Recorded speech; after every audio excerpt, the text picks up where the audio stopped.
birthday.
What is the point?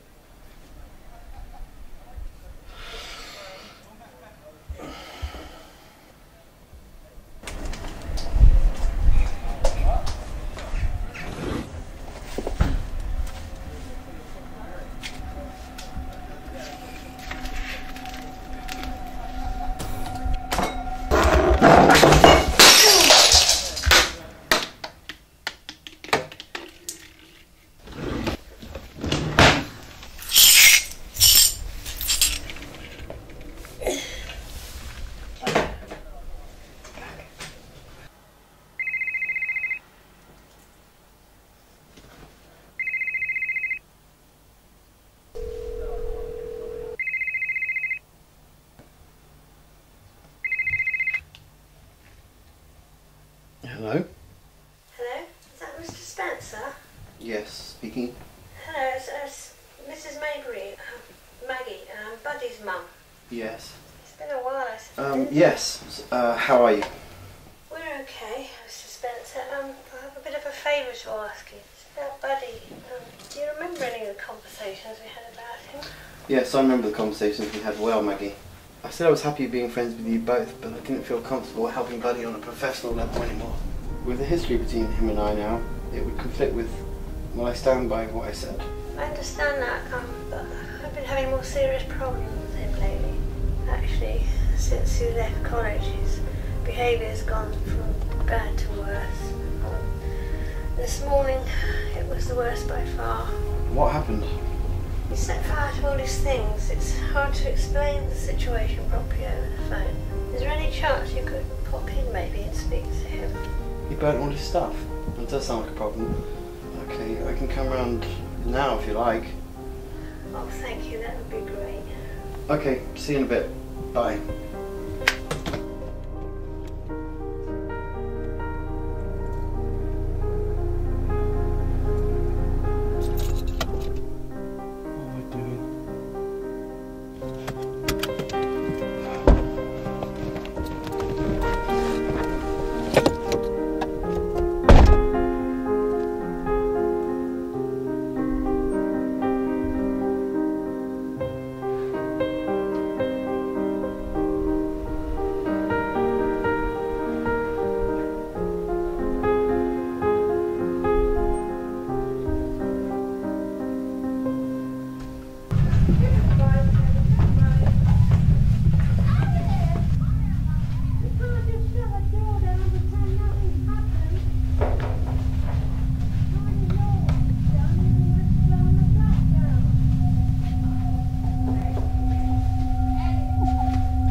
Thanks very much for coming. Come in.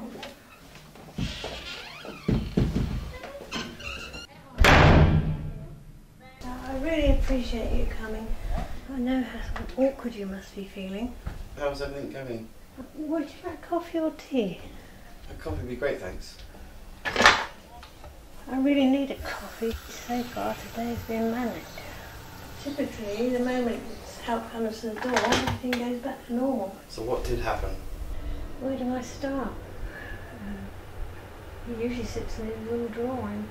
Till this morning when our fire alarm woke up the whole building, he'd thrown most of his things out of the bedroom window, not before setting fire to them first. Milk? Sugar? Just milk, thanks. What happened after that? One of the neighbours called a fire brigade before I had a chance to. I had to do everything I could think of to stop them calling the policeman. Actually, they seemed happy enough just to give him a warning. Just a warning? At his age? Well, I told him he was going to see a therapist for his behaviour. Oh. Then you called me. Then I called you. Like I said, I did everything I could think of. You understand why I did that? He's just not settling in here. Is it really just because of what happened before that you don't want to see him? So he's in his bedroom then? Yes. Buddy, come out here, you have a visitor. He doesn't know I'm here to see him. Never mind. Probably be best if I speak to him alone first anyway. Wait. He's very convincing. Don't let him lie to you.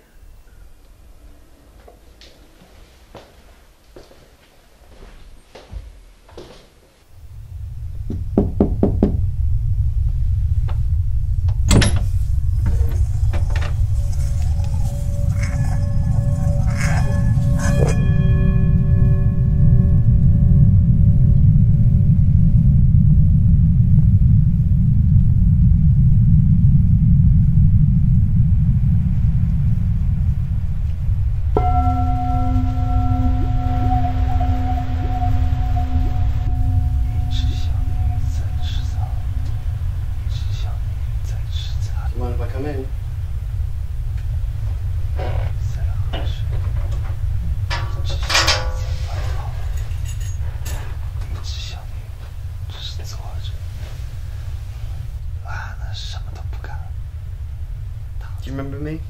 I'm Mr. Spencer. I came to see you a few times when you were at college a couple of years ago.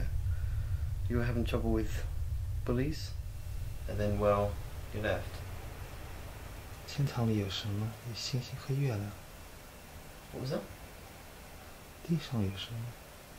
地上有口井，一口大大的井。 I remember you being able to speak perfect English, buddy. 井里有什么？井里有一只青蛙，是井底之蛙。哼，告诉他起来，起来。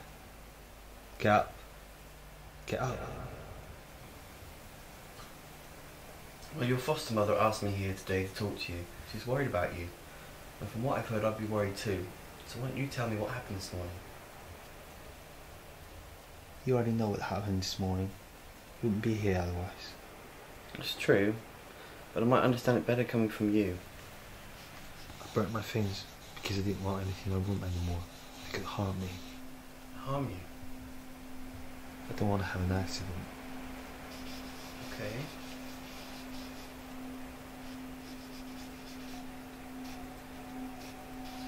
I see you've kept up with your art. So, do you stay in here because you're still afraid of being bullied? I stay in here because it's safer for everyone. Safer? I know what it's like to want to feel safe. What about your foster mother? Is it safer for her? I remember when I was a kid, actually I was a young man about your age. I went for a walk in my local woods. It's something I always liked to do, exploring, when I knew where I was. It's funny, I remember always being told by my mum to stay where I could still see the houses, but not this particular walk. I just went and got completely lost. There were trees all around me, and nothing else. And it's at that moment of realising I was lost that I became absolutely terrified. My behaviour changed, and I remember running around frantically. Every sound I heard, sounds that were just regular forest sounds, became terrifying to me.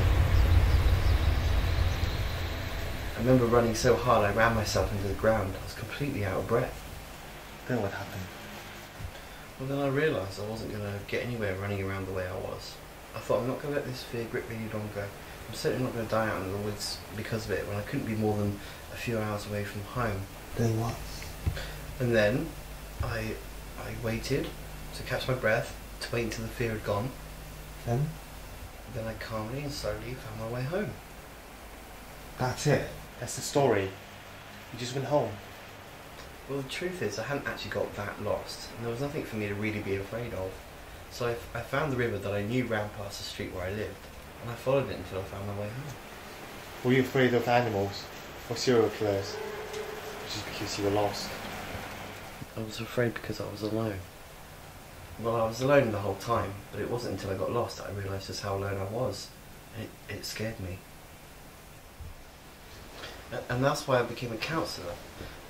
I was fascinated by my reaction of being lost. I realised maybe we all need to see that some of the things we're afraid of in life aren't real.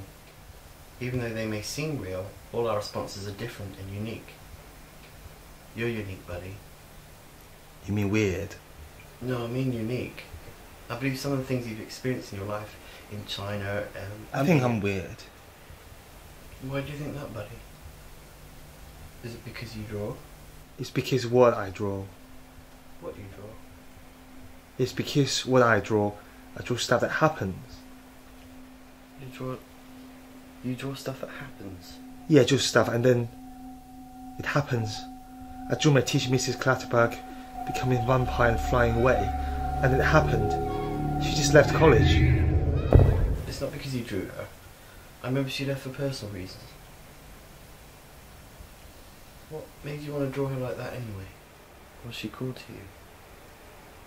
She was always cruel to me. And that's why you drew her like that? Because you couldn't tell her how hurt you felt, so you vent your anger out through your drawings, and that's okay. I drew my ex-best friend Pete falling off a cliff into a sea of sharks. And he did fall off a cliff when he was on holiday. And the plane crash that happened to those people that went to Florida. My mum said I couldn't go.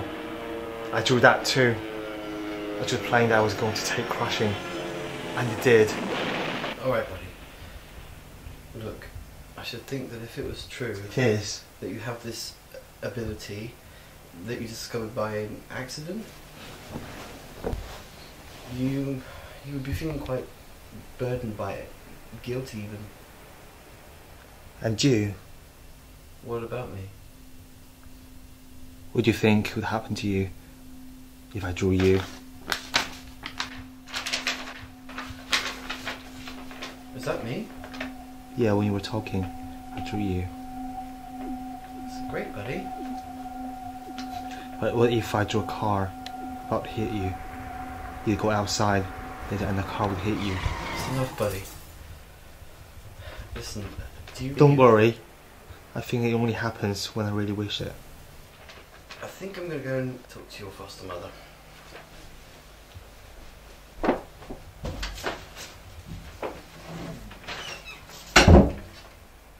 So.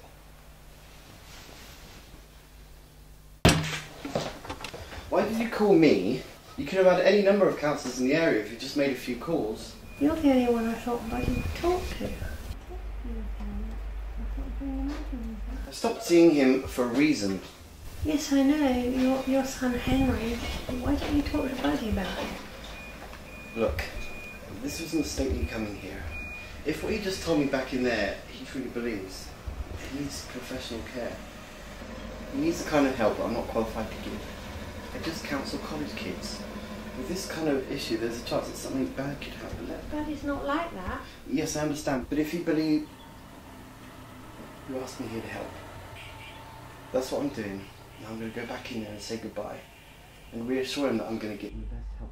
I need to hear from you that what he thinks of himself isn't true.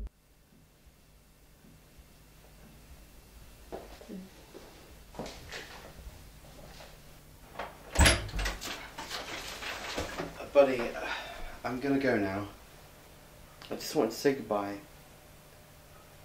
And to say that what you think of yourself, well, I've spoken with your mum and we're going to make sure that you have someone much better than me to talk to. Because from what you've told me, I think you need help. I'm sorry if I scared you. I'm sorry about what happened to Henry too. I don't want to talk about Henry. I'm sorry that your son was one of the boys that bullied me. And I'm sorry that he got sick and died. I understood why you didn't want to console me anymore after that.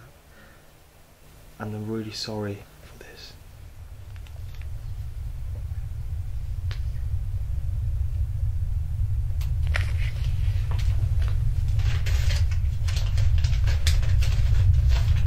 I do this before he died. I'm really sorry.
It's not true.